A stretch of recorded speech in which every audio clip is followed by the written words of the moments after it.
समाज प्रभुत्ववादियों और उनके संगी साथियों के लिए बाबा साहेब सदैव से एक ऐसे व्यक्तित्व रहे हैं जिन्होंने संविधान बनाकर शोषणात्मक, नकारात्मक, प्रभुत्ववादी सोच पर पाबंदी लगाई थी।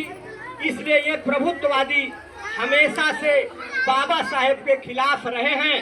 समय समय पर उनके अपमान के लिए तिरस्कारपूर्ण बयान देते रहे हैं।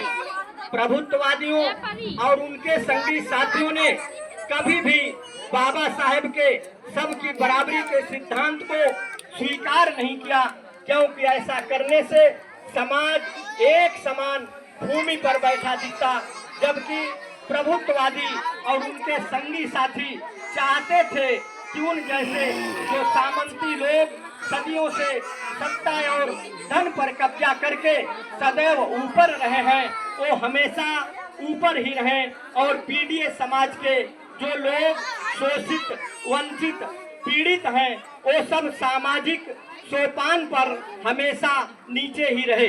बाबा साहब ने इस व्यवस्था को तोड़ने के लिए शुरू से आवाज ही नहीं उठाई, बल्कि जब देश आजाद हुआ तो संविधान बनाकर पीड़ित समाज की रक्षा का कवच के रूप में दिया।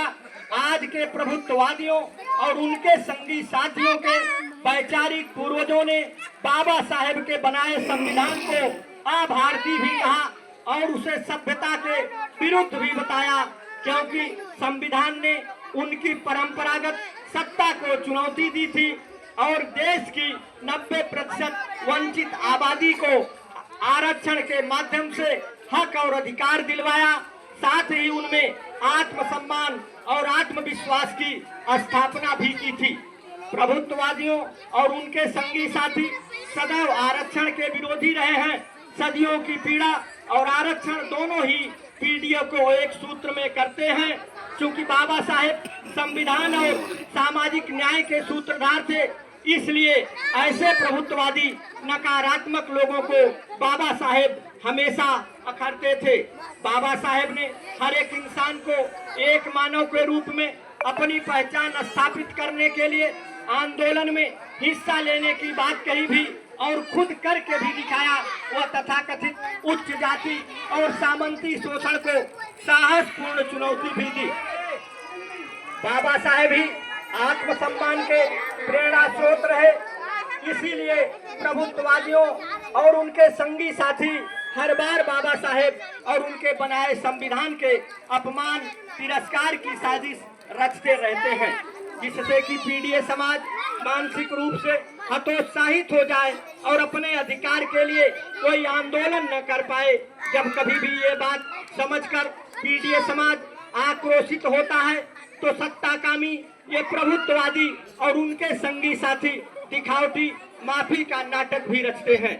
अपमान की इस प्रथा को तोड़ने के लिए अब पीड़ित समाज के हर युवक, युवती, महिला, पुरुष ने ये ठान लिया है कि वो सामाजिक एकजुटता से राजनीतिक शक्ति प्राप्त करके अपनी सरकार बनाएंगे और बाबा साहेब और उनके संविधान को अपमानित और खारिज करने वालों को हमेशा के लिए सत्ता से हटा देंगे। और जो प्रभुत्ववादी और उनके संगी साथी संविधान की समीक्षा के नाम पर आरक्षण को हटाने, मतलब नौकरी में आरक्षण का हक मारने का बार बार षड्यंत्र रचते हैं, उन्हें ही हटा देंगे। उसके बाद ही जाति जनगणना हो सकेगी और पीड़ित समाज को उनकी गिनती के हिसाब से उनका हक और समाज में उनकी भागीदारी के अनुपात में सही हिस्सा मिल पाएगा। धन का सही वितरण भी तभी हो पाएगा, हर हाथ में पैसा आएगा, हर कोई सम्मान के साथ सिर उठाकर जी पाएगा और अपने जीवन में खुशियां और खुशहाली को महसूस कर पाएगा। सदियों से पीड़ित समाज के जिन चेहरों पर अपमान, उत्पीड़न, दुख और दर्द रहा है, उन चेहरों पर उज्जवल भविष्य की मुस्कान आएगी और फिर उनके घर परिवार, बच्चों के लिए सम्मान से जीने की नई राह खुल जाएगी। तो आइए मिलकर देश का संविधान और बाबा साहेब का मान व आरक्षण बचाएं और अपने सुनहरे नए भविष्य के लिए एकजुट हो जाएं। आपका अखिलेश यादव। ये उनकी फोटो लगी है।